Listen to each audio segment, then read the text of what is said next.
Filosofia Espírita, volume 14. João Nunes Maia.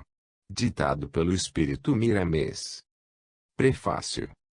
Voltamos a escrever um prefácio para a coleção Filosofia Espírita, que busca, na simplicidade, virtude cristã que todos perseguimos, recursos para nos ajudar no entendimento dos preceitos do Divino Mestre e da obra básica da doutrina espírita. Observando com o coração vibrando na faixa do amor, notaremos que Jesus volta na forma de uma filosofia, donde se vêem claridades imortais de sabedoria. Miramês, ao escrever estas páginas, desprende, algumas vezes, lágrimas de alegria, ao perceber a sintonia profunda entre o Livro dos Espíritos e os ensinamentos de Jesus. Como é bom saber, diz ele, que o céu é uma unidade segura de leis que nos assistem e garantem a nossa vida. Sentimos, neste livro, como se as letras de O Livro dos Espíritos se desdobrassem, e encontramos nele um manancial inesgotável, onde a luz é a água que Jesus ofertou à samaritana junto ao poço de Jacó. O Livro dos Espíritos, depois do Evangelho do Mestre, é a maior obra que surgiu na face da terra. Suas letras brilham mais que as estrelas no céu das consciências em despertamento para a vida. E, por isso, os irmãos empenhados em trabalhar na divulgação de suas mensagens serão, certamente, perseguidos, contestados e atormentados pelos que se comprazem na perda de tempo. Certa feita, em conversação sobre o combate a novos discípulos, empenhados na difusão do Evangelho na dimensão espírita, Miramês afirmou: não nos deixemos levar pelos contraditores, pois eles são viciados nas discussões improfícuas e habituados às ofensas, desconhecendo a caridade no pão que mata a fome, na roupa que agasalha e no teto que conforta, na palavra que edifica e na escrita que orienta, esquecendo-se sempre daquele amor que não maltrata, não injuria e não persegue. A resposta deve ser o silêncio cristão, envolvido no trabalho honesto, irradiando alegria pura, em benefício dos que sofrem. Todas as árvores carregadas de frutos são apedrejadas pelos famintos. Os incoerentes de hoje são os mesmos fariseus e escribas que, com a reencarnação, trocaram de vestes, mas não mudaram ainda de sentimentos. Que o perdão possa contribuir, de alguma forma, para a elevação desses irmãos e que as bênçãos do tempo, no amanhã, os transformem em servidores do Cristo. Nosso desejo é que os trabalhadores do bem não se esfriem no entusiasmo benfeitor em que se encontram envolvidos, e por isso os exortamos a seguirem avante, pois quem caminha com Jesus não erra o objetivo da luz. A vida maior, a tudo dirigindo no universo, não esquece o bom trabalhador, que tem como assertiva constante o servir, sem especular. Usemos o perdão e não esqueçamos o amor que, em forma de caridade, salve e liberta a consciência de todas as agressões. Se o Livro dos Espíritos é um livro-luz, eis aí diminuta partícula sua, pequena célula que pode brilhar em nossos caminhos. Estudemos juntos, porque nessa sintonia de princípios, o Senhor nos instrui e educa. A doutrina espírita avança com a humanidade, porque o amor com a roupagem materializada, fazendo lembrar a caridade em todos os seus aspectos. Recordamos, mais uma vez, a fala de nosso irmão Miramês: todas as árvores carregadas de frutos são apedrejadas pelos famintos. Bezerra de Menezes. Belo Horizonte, 19 de junho de 1987. Capítulo 01, Livro dos Espíritos, questão 664, orar pelos mortos. Devemos sempre orar pelos espíritos desencarnados, principalmente pelos sofredores que ignoram a bondade de Deus. Mesmo que seja uma alma devedora em todas as circunstâncias, violenta em todas as suas atividades, devemos a ela um gesto cristão, oferecendo as nossas orações, o nosso carinho, para que possa modificar suas intenções e despertar em seu coração o interesse de ser útil aos que sofrem igualmente. Não é perda de tempo, como alguns pensam, e certas filosofias ensinam. É dever do homem de bem orar pelos que sofrem ou causam sofrimento aos outros. São os doentes que precisam ser tratados. A prece não vai mudar os desígnios de Deus, nem diminuir as provas dos que incorreram em faltas, porém é força poderosa que parte do coração misericordioso que se instrui com Jesus. O Mestre é a misericórdia viva que veio de Deus para a humanidade. A oração tem o poder de levar ao desesperado a paciência, ao violento, a calma, ao odiento, o amor, ao sofredor, o alívio. É nesse processo de socorro que se vê o tesouro da prece, quando feita por amor às criaturas. E, ainda mais, a súplica direcionada a outrem tem a propriedade de condicionar no espírito visado os sentimentos que acompanham, de modo que o aliviado medite sobre essas bênçãos e tenha o ensejo de modificar seu modo de vida, passando a trabalhar dentro de si aprimorando seus pensamentos, palavras e obras, pelo simples toque de uma oração a serviço da caridade. Oremos sempre, entretanto, esquecendo o fanatismo que sempre carrega consigo o apego às coisas materiais, acreditando mais nas formas do que na energia que circula em nome daquele que é tudo para nós outros. Se devemos orar pelos mortos? Claro que devemos. Eles são os mesmos que antes carregavam um fardo físico, e a energia circulante divina da oração, quando é doada por amor, tem o poder de buscar a criatura visada em qualquer lugar do universo em frações que segundo, envolvendo o espírito doente e abatido no carinho e no amor que se desprendeu dos sentimentos de quem ofertou a oração nas linhas da caridade. Para saber orar do modo que Jesus ensinou, necessário se faz que amemos a Deus sobre todas as coisas, e em todas as coisas. Nesse ritmo de súplica, o que ora já está vislumbrando o reino da felicidade e gozando do reino de Deus, como espírito livre de todos os agravos com que a humanidade possa tentar atingir seu coração. Para buscar no Evangelho mais segurança quanto à conduta da alma iluminada, verifiquemos o que o Mestre disse, anotado por Marcos, no capítulo 12, versículo 34. Vendo Jesus que ele havia respondido sabiamente, declarou-lhe: não estás longe do reino de Deus. E já ninguém mais ousava interrogá-lo. O primeiro passo para o caminho da serenidade é não responder à ofensa, porque o agravo vem com o magnetismo inferior do ofensor e cria ambiente para discussões estéreis, de modo que pode surgir a discórdia e mesmo inimizade, a durarem por tempo indeterminado. A violência é fonte de sofrimento e de mal-estar, e em seu lugar deve nascer o perdão, porque ele serena todas as fúrias. Se o ofensor continuar, os espíritos superiores isolarão suas investidas no homem de bem, e ele ficará a sós com as suas maldades e suas paixões inferiores. É útil, sim, orar pelos espíritos sofredores em qualquer estágio em que se encontrarem, pois a prece do coração em Cristo é a luz que estabiliza a harmonia, onde for direcionada. Capítulo 02, Livro dos Espíritos, questão 665, Força para os dois planos. A filosofia religiosa que prega não a obrigação de orar pelos mortos, porquanto eles se encontram ligados aos corpos na sepultura, esperando o dia do juízo, alegando que a prece por eles nada acrescentará para sua salvação e sua melhora, pois o que fizeram na terra está feito, se esqueceu de aceitar Jesus. Do modo que eles pregam, uns irão para a direita, outros diretamente para a esquerda, ou seja, para o inferno eterno. Como poderia Deus, que é amor, que fez seus filhos todos iguais, e sendo onisciente, não saber que eles, ou alguns deles, iriam para o sofrimento eterno?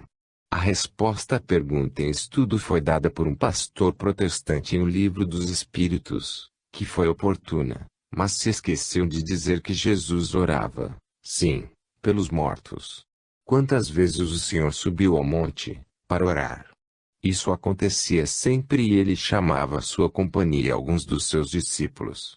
Ele, o mestre dos mestres que conhecia tudo, Toda ciência e filosofia espiritual não iria se esquecer dos mais necessitados, daqueles que vivem fora do corpo, em desespero.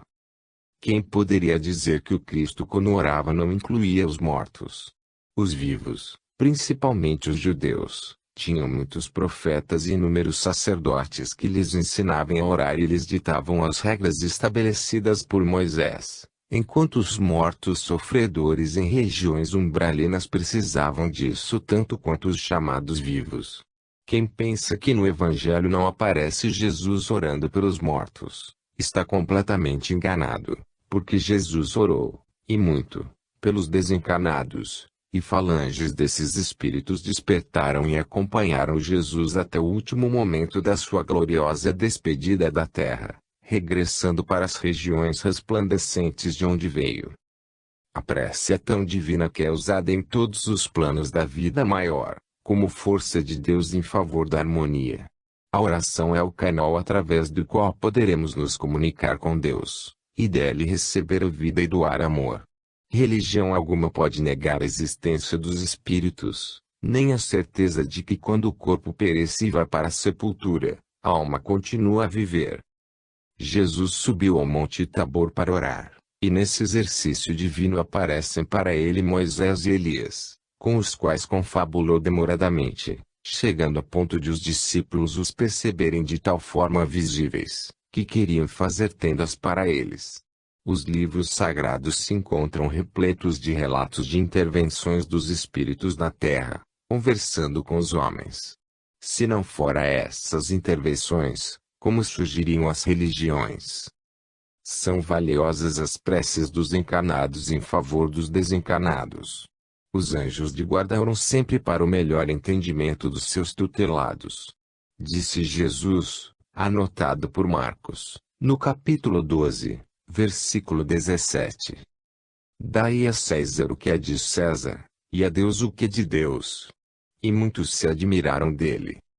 Com o dai a César, poderemos interpretar os cuidados que devemos ter na separação dos valores ante a sociedade, a família e Deus. São as obrigações morais.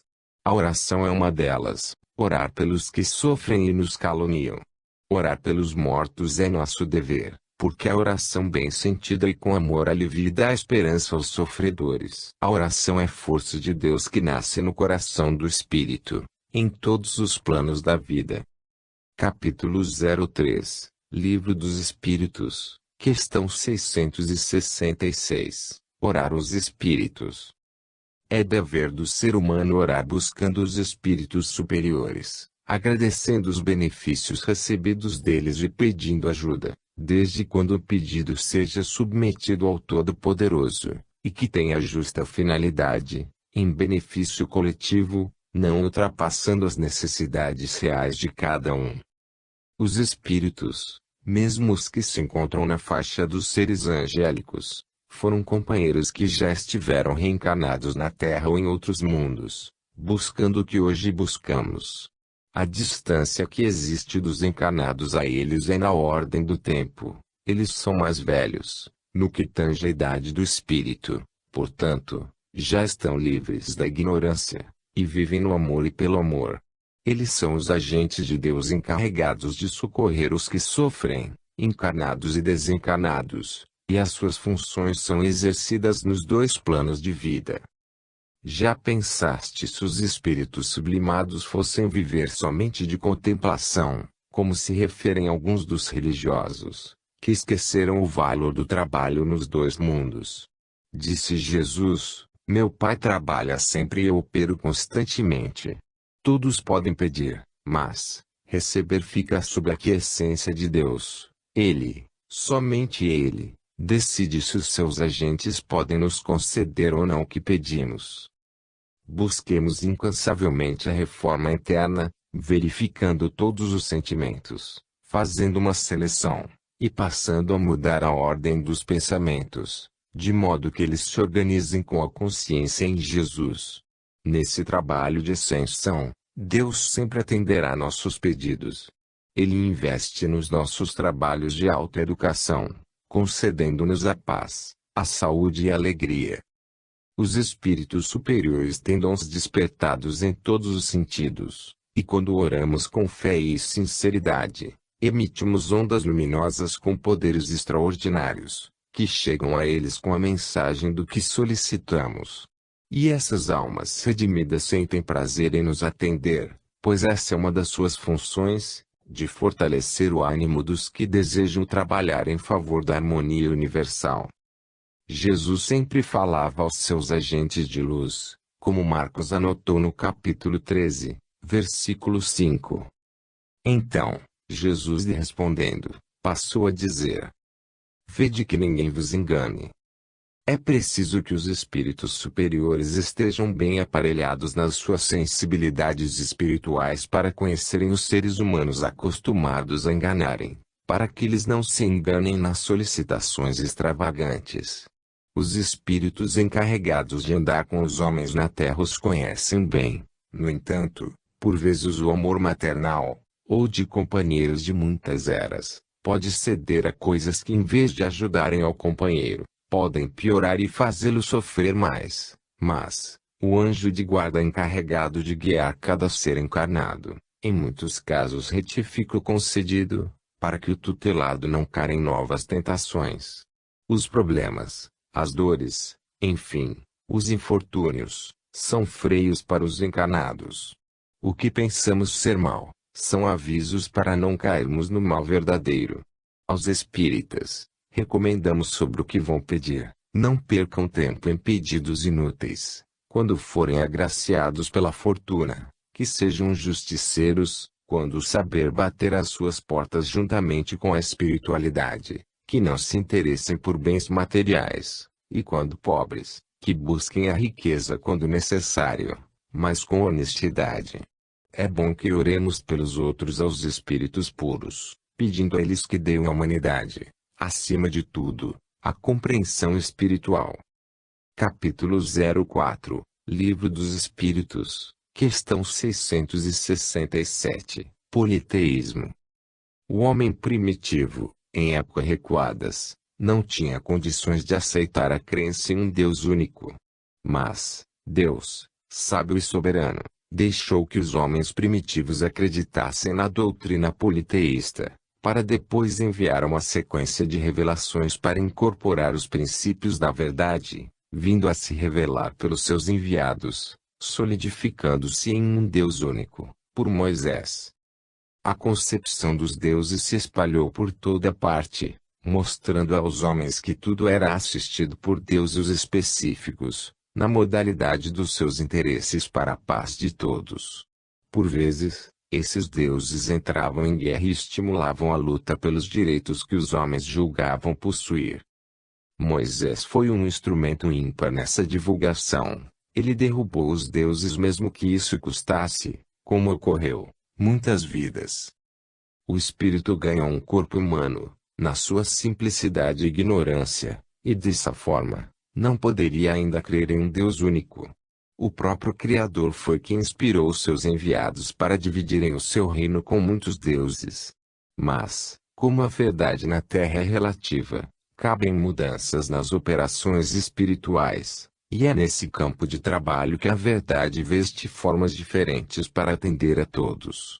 Até nos dias de hoje podemos notar que Deus permitiu que os homens preguem certas religiões com traços de primitividade, interpretando o livro sagrado ao pé da letra. Por quê? Porque ainda existem espíritos encarnados, e mesmo desencarnados, que somente aceitam assim, pela expressão da sua altura espiritual. Tudo é dado de acordo com a evolução das almas.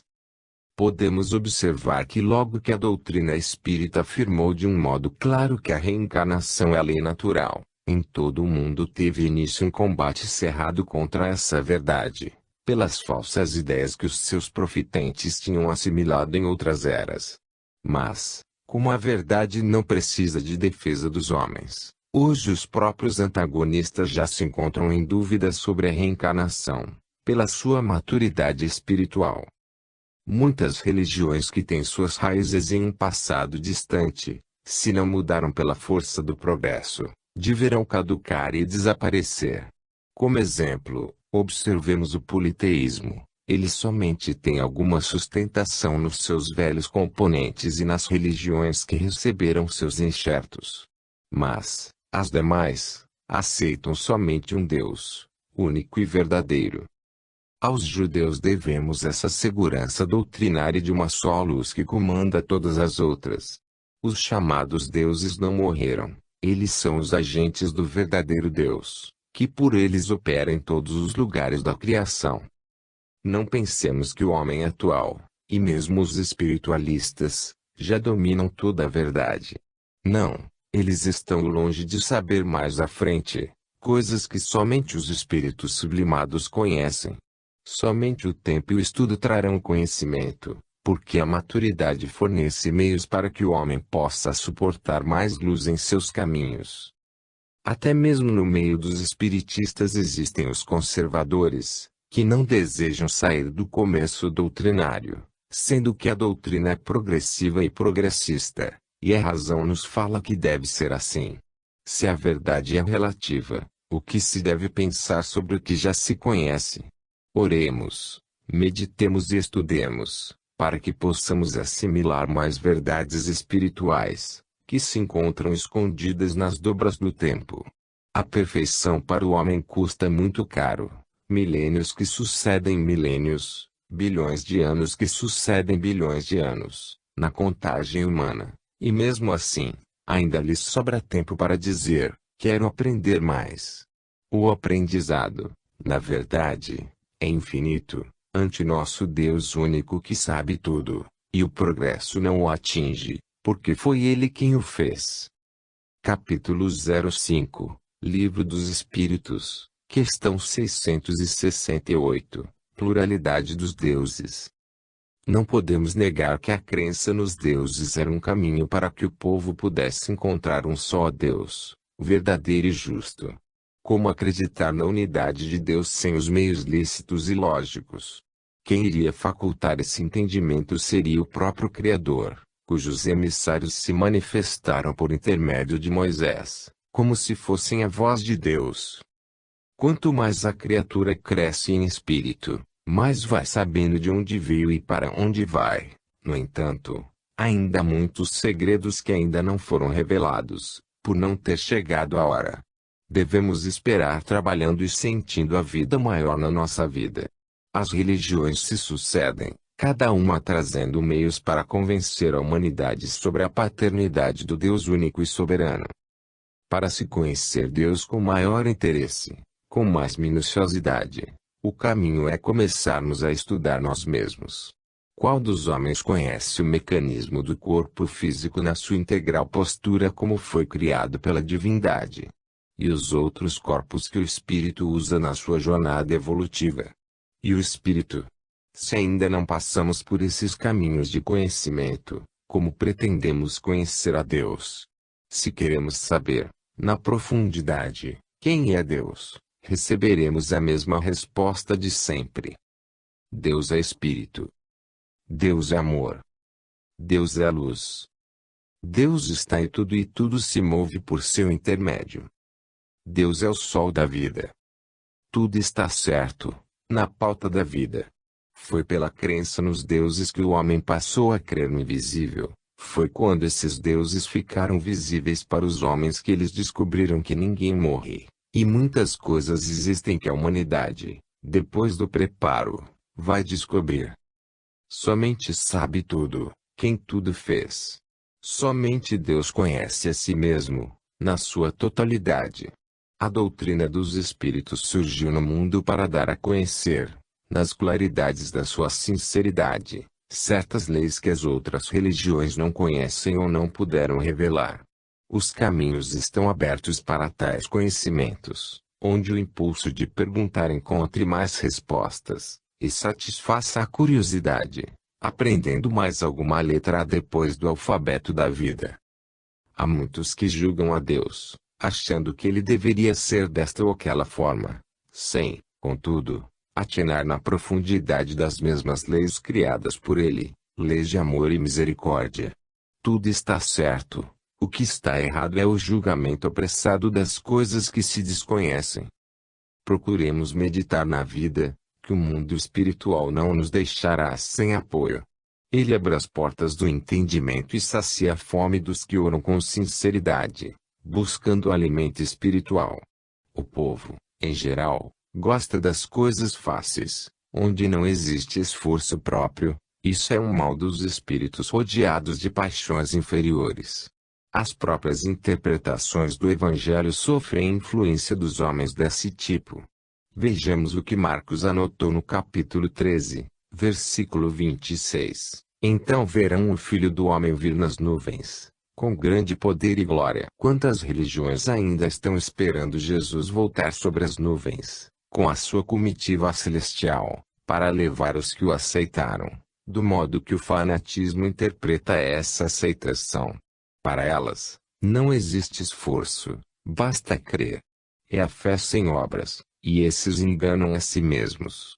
A volta do Cristo referida pelo Evangelho se dará nos céus da consciência, e nas nuvens das boas obras. O Mestre não voltará de uma só vez para toda a humanidade. A sua volta, desta vez, é em particular, no silêncio de cada alma. Capítulo 06, Livro dos Espíritos, questão 669, Sacrifícios humanos. Os sacrifícios humanos, nos primórdios da civilização, tiveram a sua origem na necessidade e na ignorância dos homens, em seu empenho em agradar as divindades, o que caracterizou a aceitação de sua dependência a algo superior a eles. Acreditavam nos deuses sem submeter a exame o que eles diziam, pondo de lado o raciocínio, e assim como ouviam, assim praticavam. É certo que, em muitos casos, influíram na interferência de espíritos ligados a paixões inferiores. Já no que tange ao espiritismo, as comunicações foram submetidas ao exame rigoroso, e muitas das mensagens recebidas pelos médiuns na época da codificação foram para a cesta de rascunhos, abandonadas como lixo imprestável. Sempre existiram os falsos profetas junto aos verdadeiros. Um dos deuses, chamado Moloch, exigia carne humana para resolver os problemas materiais dos homens que serviam de instrumentos para sua presença. Depois passaram para sacrifícios de animais, ato impudícuo que até hoje, no século XX, acontece, expressando a barbaridade de uma civilização. Depois que a razão começou a dominar os instintos inferiores das criaturas, foram diminuindo esses feitos que envergonham as consciências dos que alimentavam a ideia de sacrifício, e quando este chegava apontando um ente querido seu, ele começava a se revoltar e se desfazer das suas ideias maquiavélicas. A humanidade cresce e, pela lei, devem crescer com ela os seus hábitos. O homem do terceiro milênio deve ser um homem novo, nascido do velho, que se esquecerá de sua própria história, pela sua renovação de propósitos.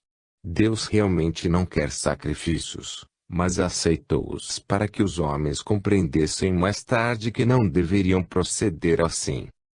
O instinto do homem é matar para sobreviver, é tomar de outrem para seu bem-estar, enfim, a manifestação do egoísmo e do orgulho em todos os lados da evolução humana.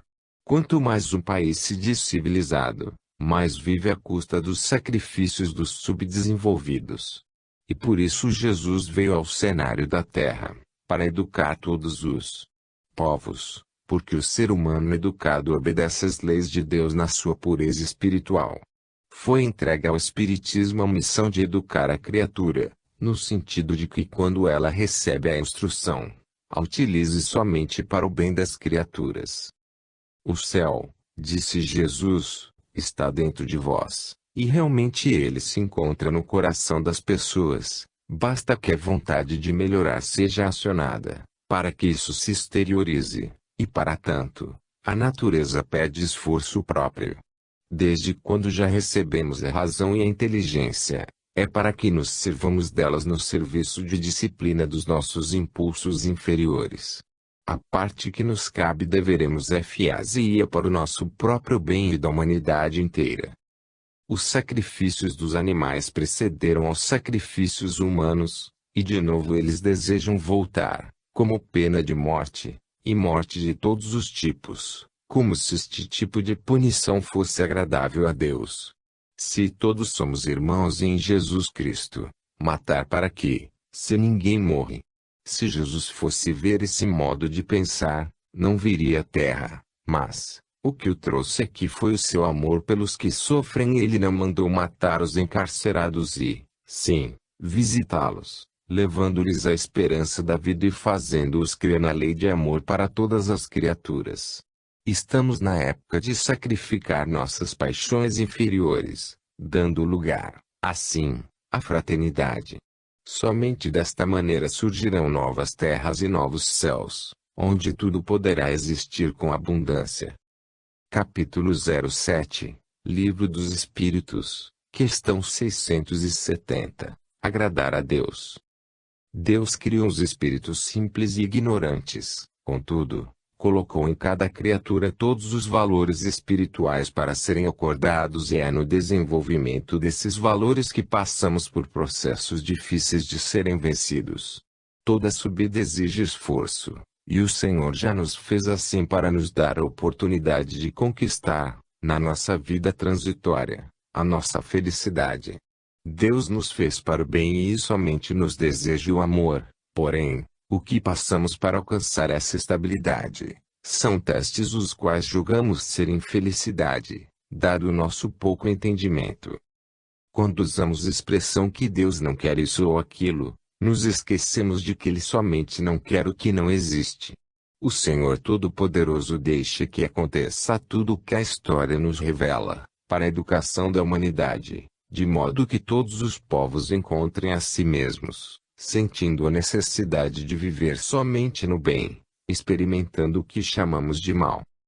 A linguagem humana é bastante pobre para que todas as nuances das leis de Deus, sejam explicadas.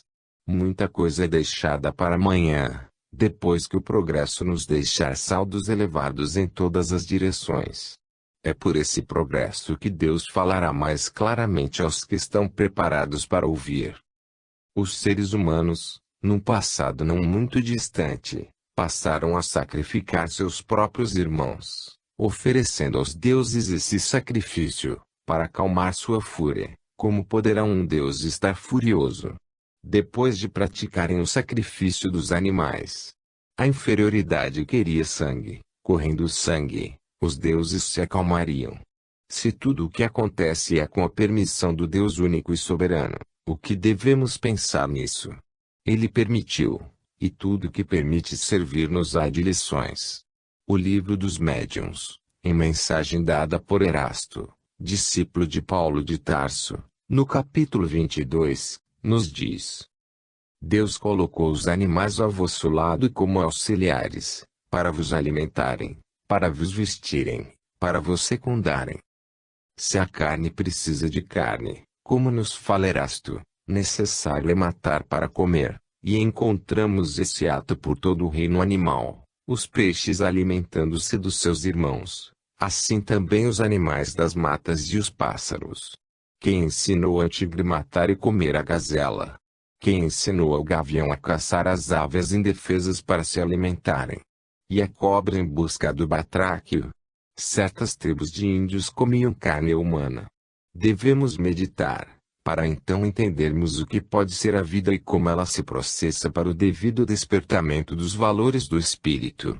O não matarás, estabelecido por lei, funciona na sua integralidade apenas para os espíritos já evoluídos, despertados e que trabalham com amor. E as guerras e os vícios humanos, que muitos chamam de hábitos. A mente em desenvolvimento passa por tudo isso, e Deus criou o espírito para passar por tudo isso. Sendo onisciente, ele sabia do modo que o ser humano e os animais iriam usar seus instintos e sua inteligência. Se ele permitiu, é porque tem de ser assim, e esta forma é que é a melhor maneira para nós, para a nossa felicidade. Se a carne já não te faz bem, é sinal de que deves deixá-la, e amar mais os animais, de modo a colocá-los como sendo os nossos irmãos, pois somos filhos do mesmo Pai. Ainda existe muito o que estudar sobre as leis de Deus, sem o fanatismo que nos leva à cegueira. Capítulo 08, Livro dos Espíritos, questão 671, As Guerras Santas. As guerras entre os homens nascem da ignorância dos mesmos ante as leis que os protegem e sustentam a vida. As guerras santas, como são chamadas no mundo, partem da barbaridade dos homens que desconhecem o amor. Essas lutas vêm de épocas passadas, e quanto mais o homem sobe na escala evolutiva, mais aperfeiçoa as técnicas de guerras. Somente depois que a humanidade passar a conhecer as vantagens do amor, da fraternidade, do perdão é que irá deixando o orgulho e o egoísmo, fontes de todas essas paixões que derramam sangue e espalham luto em toda a face da terra. Se temos de dizer a verdade e buscar os acontecimentos nas suas primeiras causas, é bom que notemos que, se o homem foi criado simples e ignorante, as guerras nascem da ignorância. Elas são, portanto, um processo de despertamento das criaturas. O esquema evolutivo vem pela lei dos contrários, para que chegue, com o tempo, na unidade do amor. Como conhecer o amor, sem sentir o inferno do ódio? Como aprender a perdoar, sem o ferrão das ofensas? Como entender o valor da amizade, sem passarmos pelos sofrimentos que recebemos do nosso inimigo? E assim prossegue a jornada do crescimento. Se Deus quisesse nos criar já perfeitos, não precisaria nos criar, ficaríamos já no seu seio, fazendo parte do Todo-Poderoso. Já que Ele quis nos desprender de si, pelos canais da sua magnânima vontade, tínhamos de nos individualizar e passar pelos processos que correspondem a essa liberdade. Os grandes profetas que Deus enviou ao mundo fizeram guerras e mataram, inclusive aquele que recebeu não matarás. As guerras, pelo que notamos das necessidades do ser humano, fazem parte da sua ascensão. Falar o contrário é desmentir a história. O próprio corpo humano nos dá prova da necessidade das lutas, porque ele, igualmente, se aperfeiçoa. Deus muda os destinos dos que não precisam mais de guerras, de quem já tem o fardo leve e o jugo suave, e não precisa mais matar para viver. Isto, dizemos, em toda a extensão da vida. O homem animal precisa de guerras. Entre os primitivos é que ela começa, no homem espiritualizado ela não para, mas muda de feição. As guerras, nos caminhos do espírita, estão no seu campo íntimo, com as suas próprias inferioridades, mas são guerras, e quem começa a lutar para vencer a si mesmo sofre muitas consequências dos seus gestos em busca da iluminação. Jesus foi o ponto alto da espiritualidade, foi o único que não teve erro na sua missão, em se falando de pureza. Jesus veio à Terra dar um grito de guerra diferente, uma guerra verdadeiramente santa, de autoeducação espiritual de todos os povos. Quando alguém lhe falava em Moisés, ele retrucava: eu sou maior que Moisés. Quando perguntaram se ele era filho de Abraão, ele respondeu: como sou filho de Abraão, se ele me chama de Senhor? Jesus foi a personificação do amor, é a luz dos nossos caminhos. Ele advertia a todos os que o acompanhavam, assim como a todas as gerações que deveriam suceder aquela do seu tempo. Lucas, no capítulo 6, versículo 36, nos diz: sede, pois, misericordiosos, como também é misericordioso vosso Pai. Veio o Mestre em época certa, encontrando a humanidade com certo preparo para receber a misericórdia, mas antes dele os processos de despertamento foram duros, porque duros eram os corações dos seres humanos. As guerras santas também se encontram em todos os planetas habitados, onde os seres encarnados são inferiores e se encontram presos pela ignorância. Nos mundos superiores, que já passaram por essas fases e passaram a conhecer o amor, a vida é feliz, e eles se encontram em um paraíso. Os seres de outros mundos adiantados nos ajudam pelas orações, mas não intervêm diretamente para nos mudar pela violência, porque sabem que os caminhos são esses mesmos. O céu e a felicidade se encontram dentro das criaturas. Mudando por dentro, Tudo por fora opera transformações compatíveis com os sentimentos. Capítulo 09, Livro dos Espíritos, questão 672, Oferenda de frutos. A oferenda de frutos já é mais um passo que os seres humanos deram na escala do seu progresso. De animais para frutos, sendo que hoje alguns já passaram para as fumaças e preces decoradas, os seres humanos, e mesmo alguns espíritos, querem agradar a Deus com alguma coisa, por ainda não serem capazes de oferecer a Ele o esforço próprio para melhorarem a sua vida. A melhor oração que se deve fazer, se já se encontra na condição de senti-la, é o esforço no aprimoramento consciente da alma. Exercitar todos os dias é um trabalho valioso, que faz sorrir os espíritos elevados. O homem consciente da verdade reconhece que a Deus não interessa a oferenda de sangue de animais, de homens, ou mesmo de frutos. São espíritos inferiores que requerem coisas materiais, por estarem ainda ligados à terra, por processos de paixões inferiores que ainda alimentam.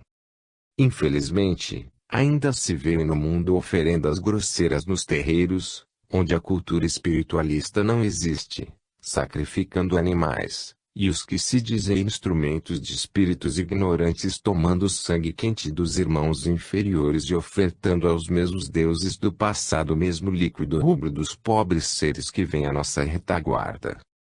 A doutrina dos espíritos chegou na hora certa para falar a verdade, e devemos raciocinar sobre a mensagem recebida do mundo espiritual e provar se ela provém de Deus, no dizer do apóstolo João. Para o homem educado no Evangelho, esse ato que não condiz com o amor deve ficar esquecido. Estamos no carro da evolução que o progresso aciona sempre. Não devemos olhar para trás, para não nos tornarmos pedras. O espírito esclarecido não deve perder tempo com coisas vãs. O dinheiro que se gasta com velas, bebidas fortes, farofas e alguma coisa a mais, em oferenda aos espíritos inferiores, deve-se gastar para alimentar os próprios homens, seus irmãos que passam fome, que se encontram nus e sem teto e que, talvez, sejam até parentes daqueles a quem se está fazendo essas ofertas, que são incompatíveis com os tempos atuais. Quase sempre notamos que os ofertantes são pessoas que não possuem aquilo que doam, esquecem-se deles, para ofertar e alimentar vícios espirituais. O tempo chegou para nos dizer basta. Os homens já não são mais crianças. A maturidade é o sinal para se amar a Deus sobre todas as coisas, em espírito e verdade. Tornamos a repetir que é melhor oferenda a Deus, e mesmo aos guias espirituais que nos circundam. É o amor, é o esforço em adquirir e alimentar as virtudes evangélicas, agradecendo ao Senhor por tudo que recebemos pelos canais de Jesus, em se usando a natureza. Estamos sendo chamados e escolhidos para a grande guerra, no eterno da intimidade de cada um, luta essa que somente nós mesmos somos capazes de vencer, e as armas para tal desempenho são o amor e a caridade. Somente essa dupla salva, sob as bênçãos de Deus e de Cristo. Acordemos e vamos nas pegadas do Mestre dos Mestres, porque ele é o representante direto de Deus na Terra. Capítulo 10, Livro dos Espíritos, questão 673. As coisas agradáveis a Deus. Tudo o que Deus fez é agradável a ele. O homem é um aprendiz do Senhor, e sendo seu filho certamente que tem a obrigação de acompanhar a seu pai em todos os sentidos. Não diz a Bíblia que o homem é semelhante ao Criador? Como é que os pais da terra ficam satisfeitos com as criancinhas ou com os seus filhos adultos? Não é da mesma maneira, a criancinha, com um simples sorriso, e o adulto com a sua boa conduta. O espírito primitivo que não tem outra condição de adorar a Deus, o faz à sua maneira, sacrificando animais e enchendo o altar de frutas, ou quaisquer outros objetos. Deus fica satisfeito, conhecendo sua dimensão e o modo que vive, ao passo que o adulto, o espírito sábio, já deve adorar a Deus em espírito e verdade, por já compreender a vida em outra faixa. Aos objetos que os primitivos usam, Ele já dá outro destino, mais útil às criaturas. Na verdade, a melhor oferta é o amor. Amemos a tudo e a todos que estaremos amando a Deus, dando ao Senhor a melhor oferta. Jesus deu rumo novo aos preceitos velhos. Vamos lembrar o que anotou Lucas, no capítulo 6, versículo 29. Ao que te bate numa face, oferece-lhe também a outra, e ao que tirar a tua capa, deixa-o levar também a túnica. Por esses ensinamentos de Jesus, está excluída do Evangelho toda a violência. O que foi anotado pelo apóstolo, é o perdão dentro da sua pureza. O não revide é a tônica do grande mestre. Eis aí a maior oferenda a Deus, o perdão sem condições. A quem, pois, que te ferir de um lado, dá-lhe o outro. Se alguém te tirar a capa, dá igualmente a túnica. O mestre é todo amor, pelo que ele viveu e ensinou aos seus seguidores. O Deus verdadeiro é esse que falou pela boca de Jesus, estimulando o bem e instruindo a todas as criaturas para que haja paz nas consciências. Se queres agradar a Deus todos os dias, faze o bem, sem que entre nesse gesto o vírus do interesse, ou o corrosivo do egoísmo, que tem sempre a participação do orgulho. Se queres honrar a Deus, não deves esquecer de aprimorar a honestidade, de minorar o sofrimento alheio, de dar com uma mão sem que a outra participe. O que passou, passou. Os meios grosseiros de agradar a Deus, eram para a época da ignorância. Depois de Jesus, não podem mais existir esses métodos inferiores. O pensamento é o instrumento mais direto para falarmos com o Senhor, mostrando a Ele, pelos fatos, que estamos andando nas linhas traçadas pelo Evangelho, onde Jesus deu exemplo, até a última hora, dos seus testemunhos. Todo aquele que ama as coisas exteriores, tem realmente vista acanhada e ainda dorme no clima da ignorância. O nosso amor deve atingir a tudo, principalmente ao Criador, e para tanto não é preciso ofertas materiais. Porque dar a quem é dono de tudo? A criança que pede ao pai dinheiro para comprar presente para o próprio pai, e quem faz ofertas materiais a Deus, o faz por ser criança, na escala da vida espiritual.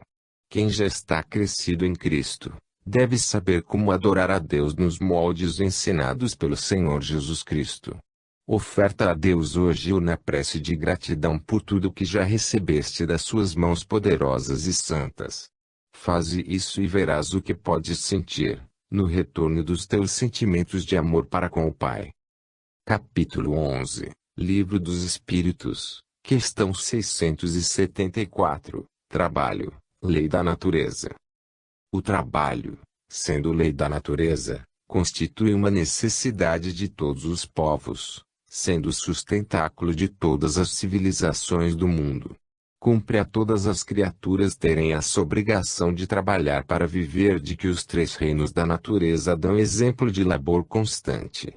O próprio corpo humano, essa máquina divina em todas as suas particularidades, é exemplo nobre de movimentos rítmicos, operando em seu conjunto o despertamento das novas forças que buscam mais além.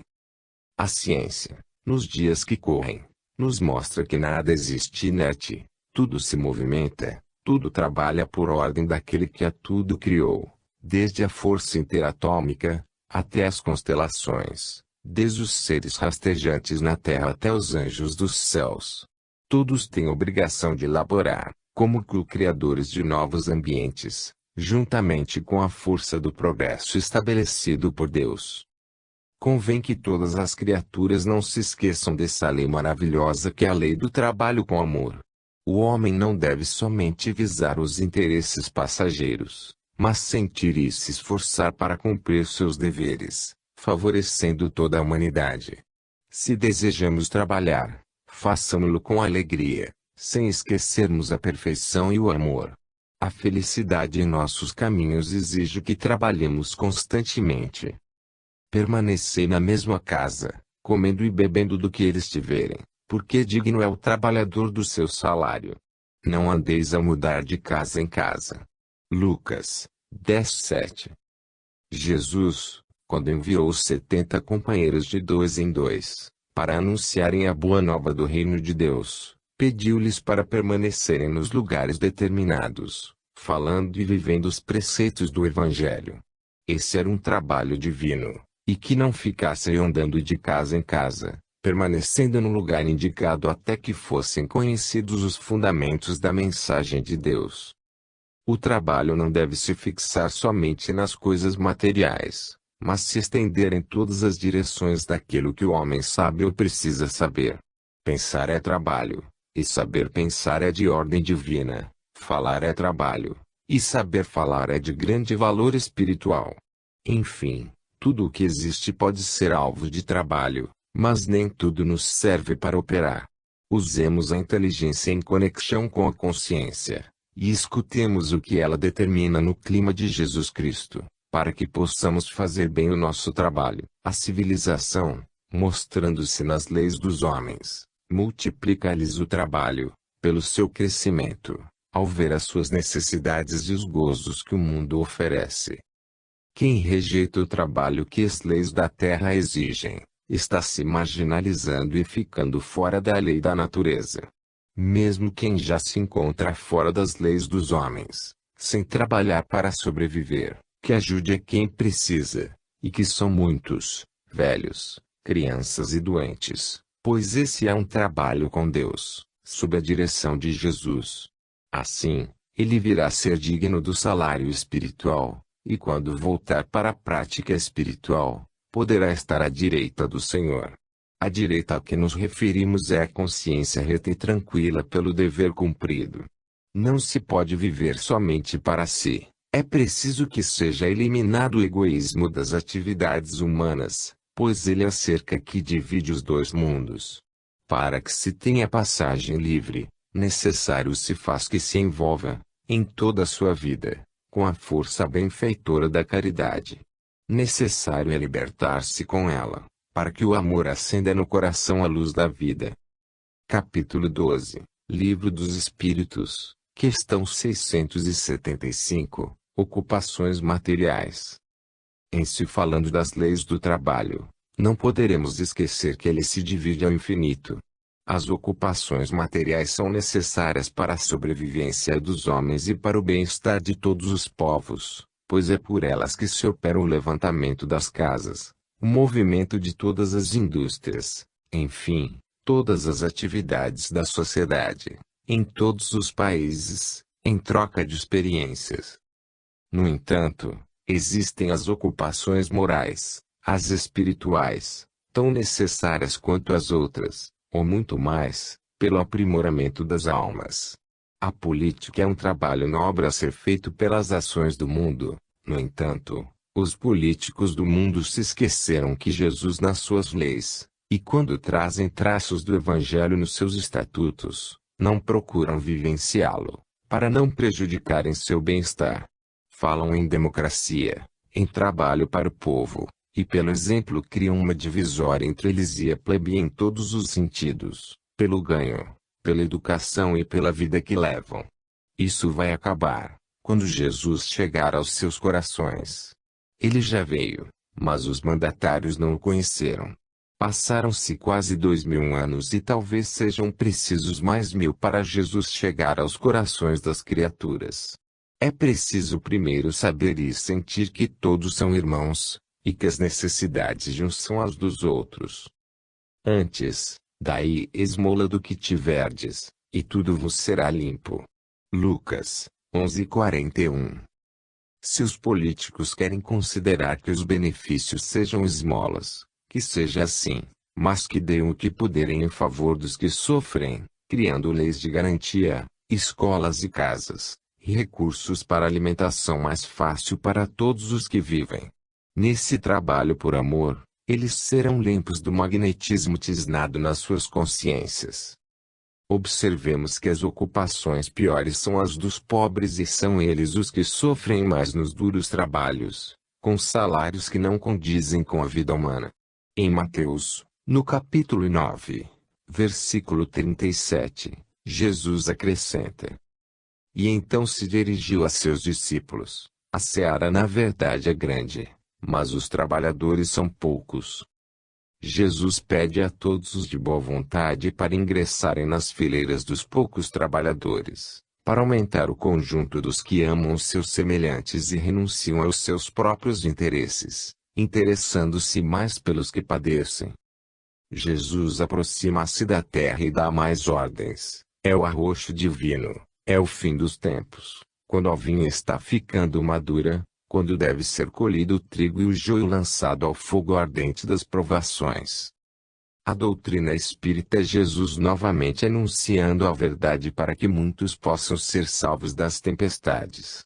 Os Espíritos do Senhor comunicam-se de norte a sul, de leste a oeste, com a mesma mensagem de amor. Os seus discípulos verdadeiros conhecem a sua voz, e se reunirão em um só rebanho, para escutar com maior sensibilidade a voz do pastor. Cuidemos das ocupações materiais, porém não nos esqueçamos do serviço que Deus, pela voz de Jesus, nos pede para fazer por amor. Capítulo 13, Livro dos Espíritos, questão 676, porque o trabalho. O trabalho é consequência da vida material animal. Com a elevação da alma, ele vai se modificando, dada a pureza do espírito. No mundo espiritual elevado, o progresso atinge a modalidade do trabalho, de modo a oferecer ao trabalhador os meios conforme sua elevação espiritual. Toda atividade nobre e ação de louvor é gratidão a Deus pelo ensejo de elaborar em favor da evolução de todas as coisas. A natureza é pulsante em toda parte, as águas se movimentam em todos os rumos, o ar sopra em todas as direções, os raios solares se estendem por todas as gamas de vida. A natureza íntima das árvores inquieta, para mantê-las na forma que Deus lhes deu. Os átomos, com seus elétrons, prótons e nêutrons têm o seu cinetismo próprio, os planetas e sóis, as galáxias e acúmulos viajam pelo cosmo em velocidade empiricamente inimaginável, e Deus pulsa na intimidade de toda a criação. A vida é, pois, movimento expresso em equação matemática.